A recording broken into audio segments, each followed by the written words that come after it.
Welcome to Chosen Nation Sports. This is your boy Mujera Waiti.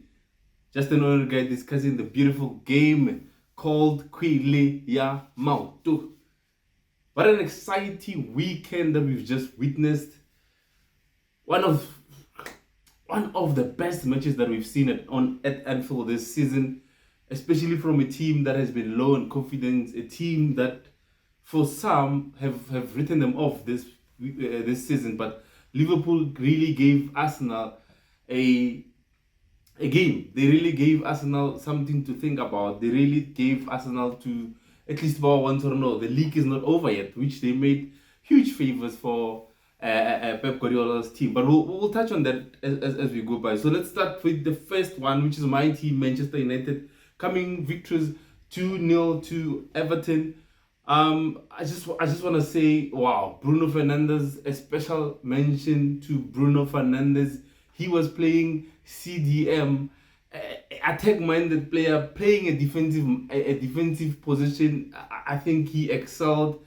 Some people might say it's because of the opposition that we're playing, Everton fighting relegation, but we've seen what Sean Dyche has really done with this team. So we can't take anything away from Everton. But I thought the suicide part for them was them trying to play a high line against the Manchester United team, which has pacey wingers, which has pacey forwards like your Rashford and Anthony. So I thought it was suicide on their part, but never take anything away from Manchester United. They created chances. I think we had a record of 20 chances or 20 shots, if I'm not mistaken, just in the first half.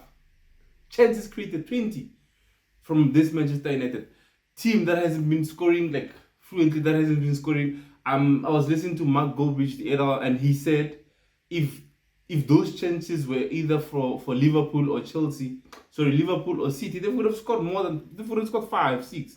So the scoreline would have been different because Manchester United, we didn't take our chances. But it was a good team for Erik ten Hag's team, moving them closer into securing their place in next season's Europa Champions League.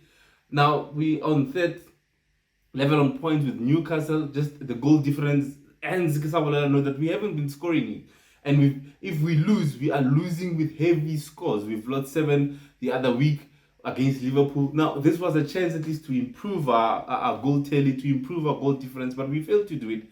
We failed to take chances when they came our way. So, but nevertheless, a good win for Manchester United, a 2-0 win against a threatened bottom side Everton, but a good win as well.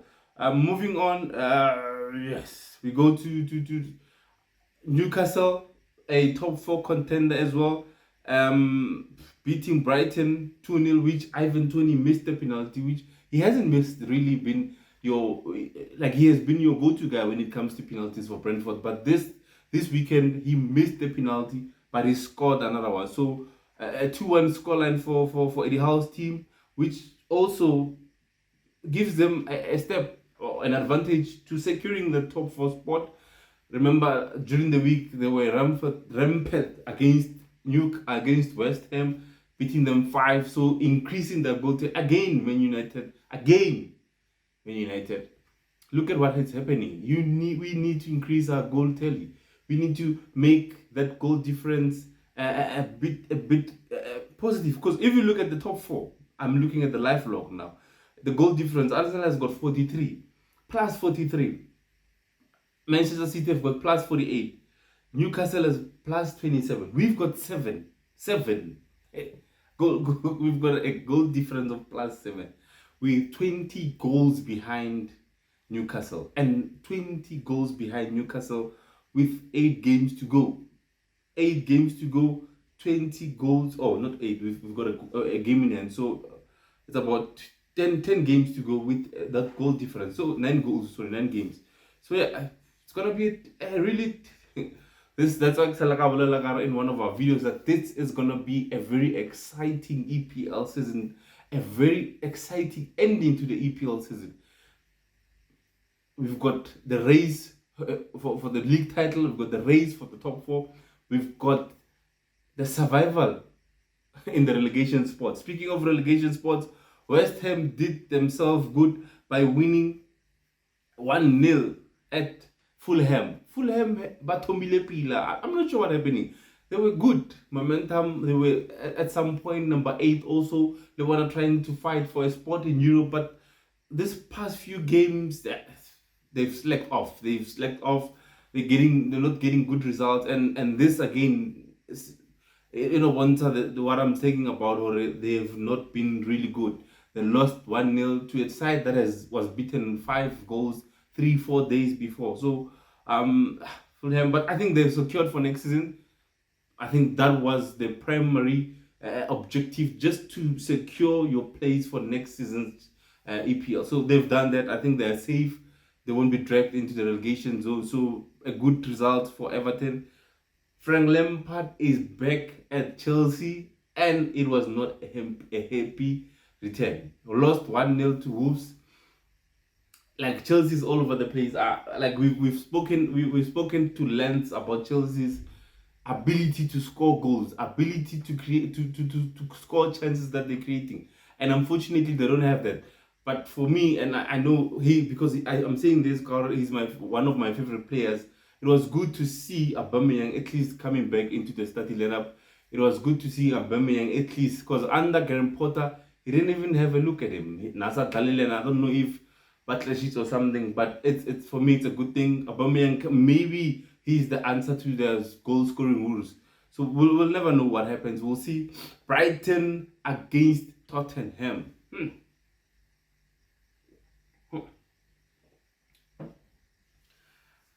VAR again coming into the spotlight. 2 penalties for Brighton were never given. Mitoma, the first one, he scored a beautiful goal, and it was ruled out for handsball. A very controversial handsball, I must say. The second one was a penalty, not given as well, which meant Tottenham ran away with a 2-1 victory. Not an end 2-1 victory. I wouldn't say it's end, because imagine if Brighton's 2 goals, the penalty was given, the score would be 3-2. Brighton would have won, and Brighton would go up the ladder as well, go up the standings. The 2-1 means what? Means Tottenham also now, they're in for the top 4 race. But there. But the mistakes from the referees, there's mistakes from the VAR. How many times must you all come read a video and just can we just come and just analyze the game without putting the referee and the VAR into the spotlight?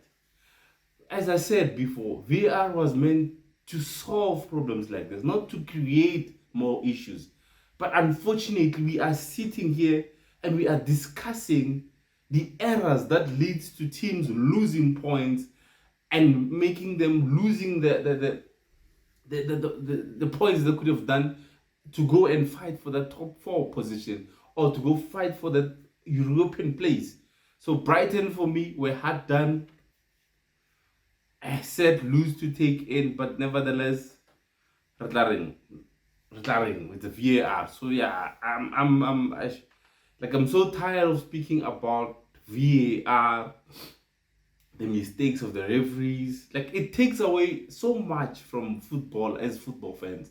It tells that joy, it tells that excitement, because we know somehow, and I know a lot of people were complaining, you are only complaining about VAR because it's against Manchester United, not the red card. But now it's happening against a Brighton team. It's not Man United. And I know a lot of people would agree with me. Anyways, let's move on. Manchester City against Southampton. 4-1 to Manchester City. Erling Haaland, week after week, keeps on breaking the records. I don't know how you can stop him, but yeah. I thought Jack Grealish on the day, he had one of his best games for me in City colours. He was exceptional. Even Legamia the week before, I think he was exceptional. I think maybe he's starting to adjust to Pep's tacticals, adjusting to how Pep wants his team to play. I think he's really now coming into the team, and he's coming at the right time when they need him, because they need to now put that pressure on Arsenal Football Club for that league title, and they need to keep winning. If I was just doing the maths yesterday, if Manchester City win the rest of the games they have, they've won the league. let that sink in. Let me say it again. If Manchester City win all their remaining games, they've won the league. Let's take a look. I know a lot of Arsenal supporters are going to hate me for saying this, but it's the truth. And I've said this. Not like I'm a Man United, but I want Arsenal to win the league. I just want us to shut the noisy neighbors. That's all I want. That's all I want. But against Pep Guardiola's team, it's very difficult. It's very difficult, I'm telling you. You must make sure, it must be a make sure for Arsenal to be able to go. They must go to the Etihad and win. To the Etihad. So we are moving into the last game of the weekend, which is Arsenal against Liverpool. A 2-2 exciting, dramatic game that we saw. So now Arsenal drew, meaning they lost 2 points. They couldn't afford to lose all 3 points. A point for them is not enough, but it's gonna do for now. But they need to go to Etihad. They need to go and beat Manchester City. Remember, Manchester City have got that goal difference I was speaking about earlier on. So Manchester City have got 48 points, 48 plus 48 goals.